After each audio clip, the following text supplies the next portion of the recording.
हाय दोस्तों, एक बार फिर से आप सभी लोगों का YRS क्लास में बहुत बहुत स्वागत है।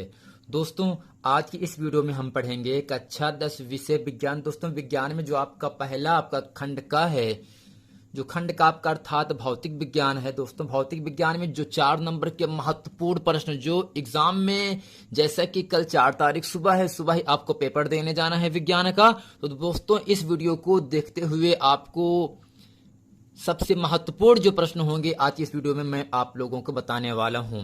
अब दोस्तों, प्रश्न नंबर 1 आपके सामने यहां से कह रहा है, दूरदृष्टि दोष किसे कहते हैं, यह किन कारणों से होता है, इस दोष के निवारण के लिए किस प्रकार का लेंस प्रयुक्त किया जाता है, किरण आरेख द्वारा समझाई। जैसा कि दोस्तों 2011, 12, 15, 16, 17, 18, 20 में ये प्रश्न आपसे पूछा गया है, यानी दूरदृष्टि दोष किसे कहते हैं या किस वजह से होता है। या दोस्तों, इस प्रश्न को ऐसे भी आपसे पूछ सकता है, दूरदृष्टि दोष को परिभाषित कीजिए, इसको दूर करने के लिए आप किस प्रकार का लेंस प्रयोग करेंगे। या दोस्तों, आपसे पूछ सकता है प्रश्न बना करके, दूरदृष्टि दोष क्या है, इस दोष को दूर करने के लिए क्या करना होगा।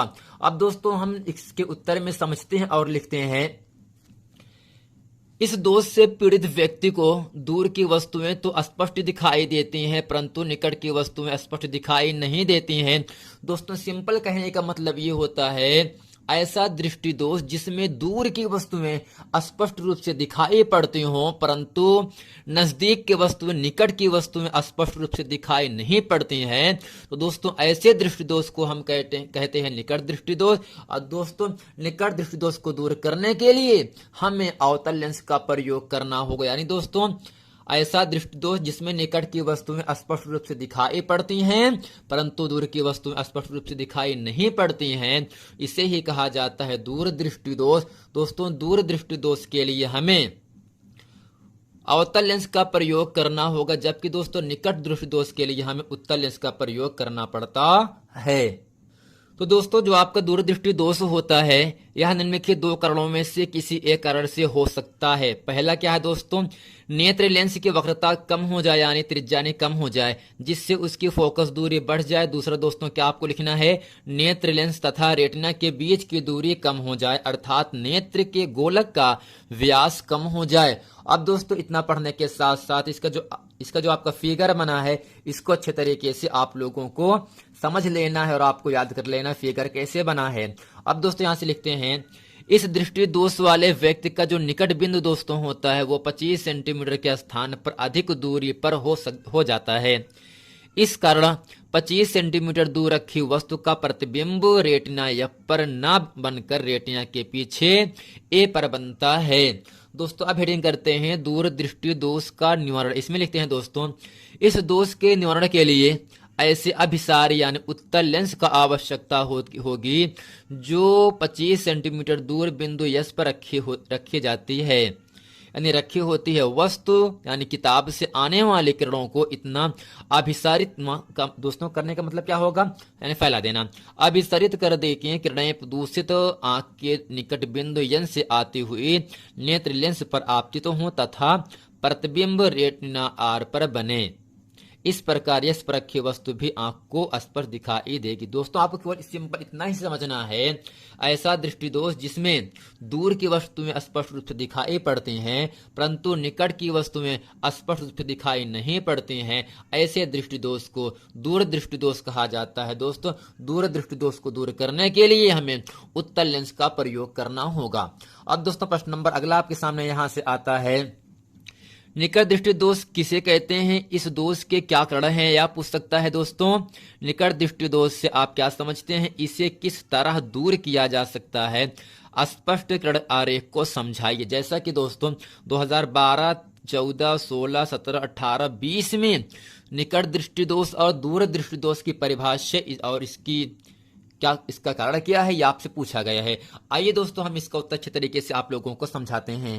अब दोस्तों, इसके उत्तर में क्या लिखेंगे, निकट दृष्टि दोष वाले व्यक्ति को पास की वस्तु में स्पष्ट दिखाई देती हैं, परंतु अधिक दूर की वस्तु में स्पष्ट दिखाई नहीं देती हैं। दोस्तों सिंपल क्या समझना है, ऐसा दृष्टि दोष जिसमें निकट की वस्तुएं पास की वस्तु में स्पष्ट रूप से दिखाई पड़ती हों, परंतु दूर की वस्तु में स्पष्ट रूप से दिखाई नहीं पड़ती हों, तो दोस्तों ऐसे दृष्टि दोष को हमें क्या करना पड़ता है, निकट दृष्टि दोष कहते हैं। और दोस्तों इस दोष को दूर करने के लिए हमें अवतल लेंस का प्रयोग करना होगा। दोस्तों दूर दृष्टि दोष के लिए उत्तल लेंस और निकट दृष्टि दोष के लिए दोस्तों अवतल लेंस का प्रयोग करना होगा। यानी ऐसा दृष्टि दोष जिसमें निकट की वस्तु में स्पष्ट रूप से दिखाई पड़ती हैं, परंतु दूर की वस्तु में स्पष्ट रूप से दिखाई नहीं पड़ती हैं, ऐसे दृष्टि दोष को निकट दृष्टि दोष कहते हैं। निकट दृष्टि दोष को दूर करने के लिए हमें अवतल लेंस का प्रयोग करना होगा।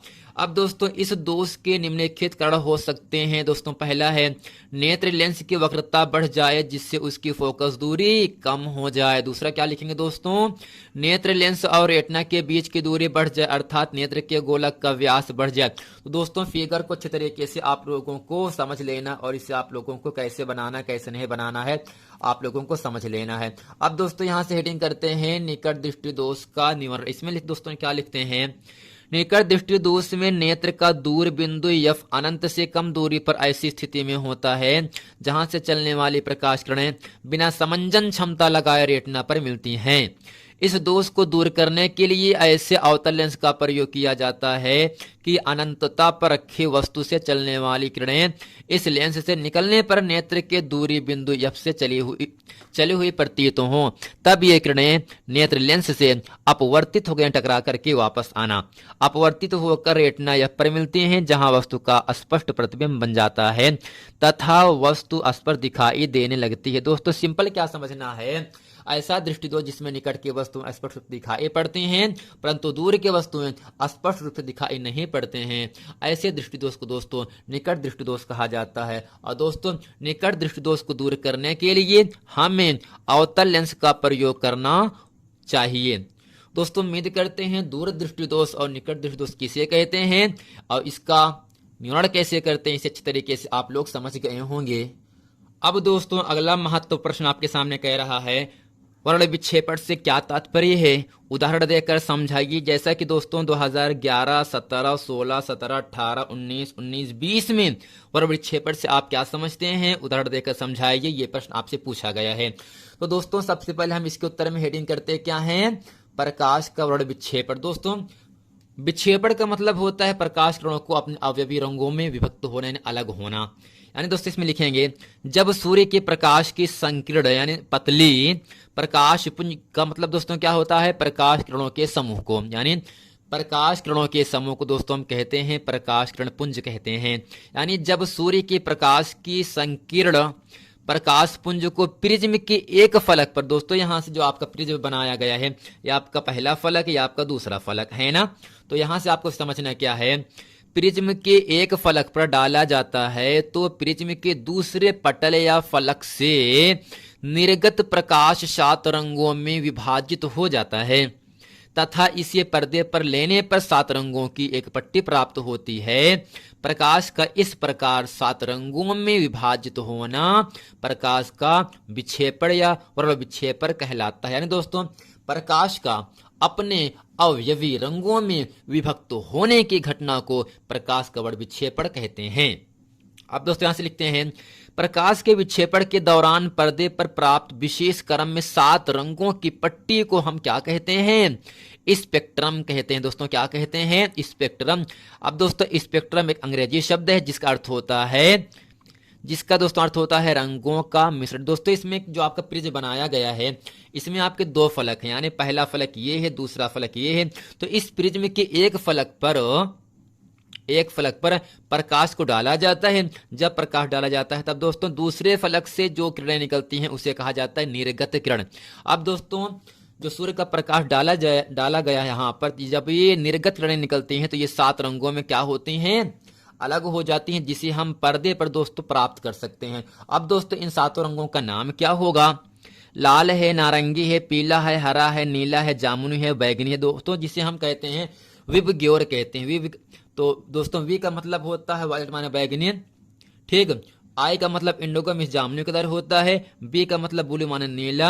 जी का मतलब ग्रीन माने हरा। वाई का मतलब येलो माने पीला। और दोस्तों विब ग्योर GYO, ओ का मतलब ऑरेंज माने नारंगी। अब दोस्तों रेड का मतलब लाल यानी रेड, आर फॉर रेड माने क्या होता है लाल। यानी दोस्तों इन सातों रंगों को हम एक शब्द में लिख सकते हैं विब ग्योर। तो यहां से लिखेंगे VIBGYOR। दोस्तों इसमें ROYGBIO यानी इन सातों रंगों को हम क्या कहते हैं, प्रकाश का स्पेक्ट्रम कहते हैं। दोस्तों उम्मीद करते हैं प्रकाश का वर्गविच्छेपण किसे कहते हैं, इसे अच्छे तरीके से आप लोग समझ गए होंगे। केवल आपको इतना ही समझना है, प्रकाश का अपने अवयवी रंगों में, अपने सातों रंगों में अलग होने की घटना को प्रकाश का वर्गविच्छेपण कहा जाता है। और दोस्तों इसे हम स्पेक्ट्रम के नाम से भी जानते हैं। अब दोस्तों अगला महत्वपूर्ण प्रश्न आपके सामने कह रहा है, विद्युत प्रतिरोध का क्या अर्थ है। एक धातु के तार का प्रतिरोध किन किन बातों पर निर्भर करता है। या दोस्तों आपसे पूछ सकता है प्रतिरोध से क्या तात्पर्य, या किन किन बातों पर निर्भर करता है। जैसा कि दोस्तों 2011, 20, 12 और 15 में विद्युत प्रतिरोध किसे कहते हैं और या किन किन बातों पर निर्भर करता है आपसे पूछा गया है।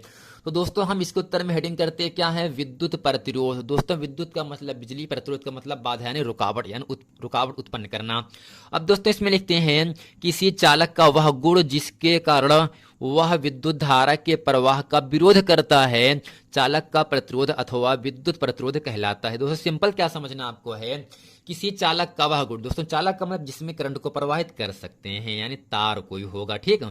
किसी चालक का वह गुण जिसके कारण यानी जिसकी वजह से वह विद्युत धारा के प्रवाह का विरोध करता, अर्थात लाइट धीमा तेज होता है, चालक का प्रतिरोध अथवा विद्युत प्रतिरोध कहलाता है। चालक के प्रतिरोध को R से व्यक्त करते हैं। इसका मान चालक के सिरों के बीच आरोपित विभवांतर यानी V व चालक में बहने वाली धारा के अनुपात के बराबर होता है। अर्थात दोस्तों सूत्र होता है प्रतिरोध R बराबर होता है विभवांतर बटे धारा, अर्थात दोस्तों R बराबर V बटे I होता है। अर्थात दोस्तों अगर प्रतिरोध का मात्रक निकालना चाहें तो दोस्तों विभवांतर का मात्रक वोल्ट होता है, धारा का मात्रक एम्पियर होता है, अर्थात प्रतिरोध का मात्रक दोस्तों होता है वोल्ट प्रति एम्पियर होता है, जिसे हम दोस्तों ओम के नाम से जानते हैं।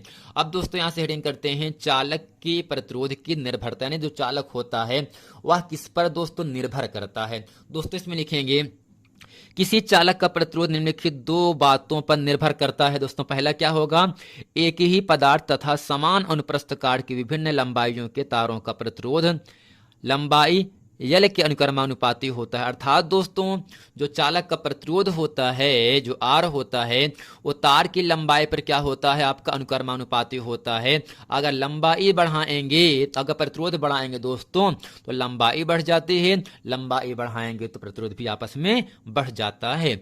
अब दोस्तों दूसरा यहाँ पर क्या होगा, एक ही पदार्थ के समान लंबाई परंतु विभिन्न अनुप्रस्थ काट के तारों का प्रतिरोध अनुप्रस्थ काट A के व्युत्क्रमानुपाती होता है। अर्थात दोस्तों जो आपका प्रतिरोध होता है वह अनुप्रस्थ काट के क्षेत्रफल के अनुक्रमानुपाती व्युत्क्रमानुपाती होता है। अर्थात दोस्तों R प्रोपोर्शनल 1/R। अर्थात दोस्तों अगर R का मान बढ़ाएंगे तो A अपने आप घट जाएगा, अगर A घटाएंगे तो R बढ़ जाएगा, R बढ़ाएंगे तो A घट जाएगा।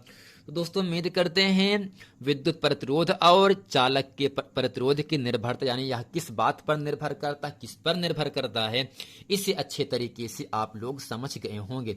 दोस्तों अगला प्रश्न आपके सामने कह रहा है, यहां से दोस्तों अगला बहुत ही महत्वपूर्ण प्रश्न आपके सामने कह रहा है, ओम का नियम क्या है। इसके सत्यापन के लिए आवश्यक प्रयोग का वर्णन परिपथ में आरेख खींचकर कीजिए। जैसा कि दोस्तों 11, 12, 13, 14, 15 में 18 और 19 में ओम का नियम आपसे पूछा गया है। यह आपसे पूछ सकता है फ्रेंड ओम के नियम की व्याख्या कीजिए, प्रतिरोध का मात्रक भी बताइए। या पूछ सकता है केवल ओम का नियम लिखिए। या आपसे पूछ सकता है ओम के नियम क्या है, वैद्युत प्रतिरोध की सहायता से इसका सत्यापन कैसे करते हैं। तो अब दोस्तों हम करते हैं क्या, सबसे पहले इसका उत्तर, जब इसका उत्तर लिखते हैं तो हेडिंग करते हैं ओम का नियम। दोस्तों इसमें लिखेंगे ओम के नियम के अनुसार जब भौतिक अवस्थाएं जैसे ताप आदि समान रहे, यानी ताप को बढ़ाया घटाया ना जाए, तो किसी चालक में प्रवाहित होने वाली धारा उनके सिरों के बीच विभवांतर के समानुपाती होती। अर्थात दोस्तों यदि किसी चालक के सिरों पर लगाया गया विभवांतर V तथा उसमें बहने वाली धारा I हो तो दोस्तों विभवांतर जो होता है वो धारा के समानुपाती होता है। अर्थात दोस्तों V प्रोपोर्शनल I होता है। अगर दोस्तों ये प्रोपोर्शनल का सिंबल हटता है तब इसके स्थान पर एक स्थिरांक जुड़ जाता है जिसका नाम यहाँ से क्या दे दिया गया, स्थिरांक। जब प्रोपोर्शनल का सिंबल हटा, जब समानुपाती नियतांक हटा, तब दोस्तों एक निशान यहाँ पर आ गया स्थिरांक, अर्थात V बराबर स्थिरांक गुणे I।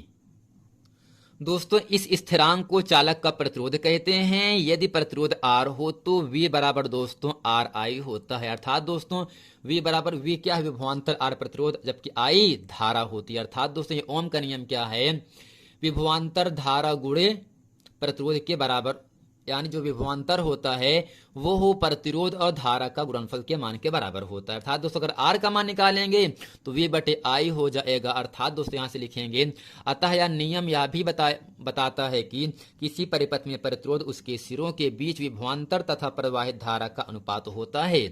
यदि हम विभवांतर तथा धारा में ग्राफ खींचे तो यह एक सरल रेखा होती है। अर्थात दोस्तों जो आपका ओम का नियम है इसमें धारा और विभवांतर की भी जो ग्राफ बनता है आपका एक सरल रेखा होती है। इससे भी यह प्रदर्शित होता है कि विभवांतर धारा के समानुपाती होता है। अर्थात दोस्तों प्रतिरोध का मात्रक यहाँ से क्या होगा आपका, विभवांतर का मात्रक बटे धारा का मात्रक। दोस्तों विभवांतर का मात्रक वोल्ट होता है और धारा का मात्रक एम्पियर होता है। दोस्तों वोल्ट और एम्पियर को हम क्या कहते हैं, प्रतिरोध का ओम कहते हैं। अर्थात दोस्तों जो प्रतिरोध का मात्रक होता है वह आपका ओम होता है या वोल्ट प्रति एम्पियर होता है। दोस्तों उम्मीद करते हैं ओम का नियम क्या है और प्रतिरोध का मात्रक क्या होगा इसे अच्छे तरीके से आप लोग समझ गए होंगे। अब दोस्तों अगला महत्वपूर्ण प्रश्न आपके सामने कह रहा है, चुंबकीय बल रेखाओं से क्या तात्पर्य है या किसे कहते हैं। चुंबकीय बल रेखाओं के गुण लिखिए। आपसे पूछ सकता है दो चुंबकीय क्षेत्र रेखाएं एक दूसरे को प्रतिच्छेद क्यों नहीं करती हैं, या पूछ सकता है फ्रेंड चुंबकीय क्षेत्र रेखाओं के गुणों की सूची बनाइए। जैसा कि दोस्तों 2011, 17 और 18 में ये पूछा गया है और मैं ये आशा करता हूं सुबह जो 4 अप्रैल है उसमें चुंबकीय बल रेखाओं की परिभाषा आपसे पूछा जाए। दोस्तों अब इसके उत्तर में हेडिंग करते क्या हैं, चुंबकीय बल रेखाएं। अब दोस्तों इसमें लिखेंगे चुंबकीय क्षेत्र में बल रेखाएं वे काल्पनिक रेखाएं होती हैं जो उस स्थान में चुंबकीय क्षेत्र की दिशा का अविरत प्रदर्शन करती है। चुंबकीय बल रेखाओं के किसी भी बिंदु पर खींची गई स्पर्श रेखा उस बिंदु पर चुंबकीय क्षेत्र की दिशा को प्रदर्शित करती है। अब दोस्तों यहां से लिखते हैं, एक समान चुंबकीय क्षेत्र की बल रेखाएं परस्पर समांतर तथा समदूरस्थ का मतलब समान दूरी पर होती हैं। असमान चुंबकीय क्षेत्र में बल रेखाओं की सघनता कहीं अधिक व कहीं कम होती है। जिस क्षेत्र में बल रेखाएं सघन होती यानी घने होती हैं, बहुत पास पास होते हैं, वहां चुंबकीय क्षेत्र की तीव्रता अधिक होती है, तथा जिस क्षेत्र में बल रेखाओं की सघनता कम होती है वहां चुंबकीय क्षेत्र की तीव्रता कम होती है। अब दोस्तों यहां से हेडिंग करते हैं चुंबकीय बल रेखाओं के गुण। दोस्तों इसमें लिखेंगे नंबर 1 करके, चुंबकीय बल रेखाएं सदैव चुंबक के उत्तरी ध्रुव से निकलती हैं तथा वक्र बनाती हुई यानी गोलाकार बनाती हुई दक्षिणी ध्रुव में प्रवेश करती हैं और चुंबक के अंदर से आते हुए पुनः उत्तरी ध्रुव पर वापस आती हैं। इस प्रकार चुंबकीय बल रेखाएं बंद वक्र के रूप में होती हैं। अर्थात जो आपकी चुंबकीय बल रेखाएं होती हैं वह बंद वक्र के रूप में होती हैं। अब दोस्तों दूसरा पॉइंट यहां से लिखेंगे, दो बल रेखाएं एक दूसरे को कभी नहीं काटती। यदि काटते हैं तो कटान बिंदु पर दो स्पर्श रेखाएं खींची जा सकती थीं। अर्थात उस बिंदु पर चुंबकीय क्षेत्र की दो दिशाएं होती हैं जो कि असंभव होती हैं। अब यहां से लिखते हैं तीसरा पॉइंट में, चुंबक के ध्रुव के समीप जहां चुंबकीय क्षेत्र यानी चुंबक के चारों ओर का वह क्षेत्र जहां तक चुंबक का गुण पाया जाता है चुंबकीय क्षेत्र कहलाता है। परबल होता है वहां बल रेखाएं पास पास होती हैं। ध्रुव से दूर जाने पर चुंबकीय क्षेत्र की परबलता घटती जाती है तथा बल रेखाएं भी परस्पर दूर दूर होती जाती हैं। दोस्तों अगला प्रश्न आपके सामने यहां से कह रहा है, बायो सेवर्ट का नियम क्या। दोस्तों जैसा कि 2012, 16, 14 और 15 में ये प्रश्न बहुत ही बार एग्जाम में पूछा गया है, इसलिए एग्जाम के दृष्टि से ये जो प्रश्न है बहुत ही महत्वपूर्ण प्रश्न है। दोस्तों इसमें लिखते हैं, बायो सेवर्ट के प्रयोग के आधार पर धारावाही चालक से उत्पन्न चुंबकीय क्षेत्र की तीव्रता का सूत्र प्राप्त किया। इन प्रयोगों के आधार पर धारावाही चालक के एक दूसरे खंड, जिसे कहते हैं दोस्तों डेल्टा एल, द्वारा किसी बिंदु पर उत्पन्न चुंबकीय क्षेत्र बी की तीव्रता निम्नलिखित बातों पर निर्भर करती है। अब दोस्तों ये जो फिगर बना है, इस फिगर को अच्छे तरीके से आप लोगों को समझ लेना है। दोस्तों यहां से लिखते हैं नंबर 1 करके, चालक खंड की लंबाई डेल्टा एल के अनुक्रमानुपाती होती, अर्थात दोस्तों जो आपका चालक खंड की लंबाई यहां से जो आपका जो चुंबकीय क्षेत्र है वो चालक की लंबाई की क्या है दोस्तों, अनुक्रमानुपाती है। यानी अगर चुंबकीय क्षेत्र हम बढ़ाएंगे तो चालक तार की लंबाई भी क्या होगी, बढ़ जाएगी। दूसरा दोस्तों यहां से क्या है, चालक खंड में प्रवाहित धारा आई के अनुक्रमानुपाती होती है, अर्थात चुंबकीय क्षेत्र अनुक्रमानुपाती आई। दोस्तों तीसरा यहां से है, चालक खंड से किसी बिंदु की दूरी r के वर्ग के व्युत्क्रमानुपाती होती है, अर्थात दोस्तों जो आपका चुंबकीय क्षेत्र भी है वह दूरी r के वर्ग के व्युत्क्रमानुपाती होता है। जैसा कि दोस्तों प्रश्न अगला पॉइंट कह रहा है, धारा की दिशा, दोस्तों धारा की दिशा तथा बिंदु के बीच के कोण के जा के अनुक्रमानुपाती होती है, अर्थात दोस्तों चुंबकीय क्षेत्र कोण के जा के अनुक्रमानुपाती होता है, अर्थात अगर चुंबकीय क्षेत्र बढ़ाएंगे तो कोण की जा भी बढ़ जाएगा, अगर चुंबकीय क्षेत्र कम करेंगे तो कोण की जा भी कम हो जाता है। अब दोस्तों अगला महत्वपूर्ण प्रश्न आपके सामने कह रहा है, जैसा कि दोस्तों विद्युत चुंबकीय प्रेरण से क्या तात्पर्य है, प्रयोग द्वारा कैसे प्रदर्शित करेंगे। दोस्तों ये जो प्रश्न है 2014, 16, 17 और 19 में पूछा गया है। दोस्तों इसके उत्तर में यहां से लिखते हैं, जब किसी बंद विद्युत परिपथ में बद्ध चुंबकीय फलक में परिवर्तन होता है तो उस परिपथ में एक विद्युत वाहक बल उत्पन्न हो जाता है और परिपथ में धारा बहने लगती है। यह धारा केवल तभी तक बहती है जब तक कि चुंबकीय फलक में परिवर्तन होता रहता है। अगर परिवर्तन दोस्तों होता रहता है तभी आपका धारा बहेगी, अगर परिवर्तन नहीं होगा चुंबकीय फलक में तब धारा बंद हो जाती है। इस क्रिया को वैद्युत चुंबकीय प्रेरण उत्पन्न विद्युत वाहक बल को प्रेरित विद्युत वाहक बल तथा उत्पन्न धारा को प्रेरित विद्युत धारा कहते हैं।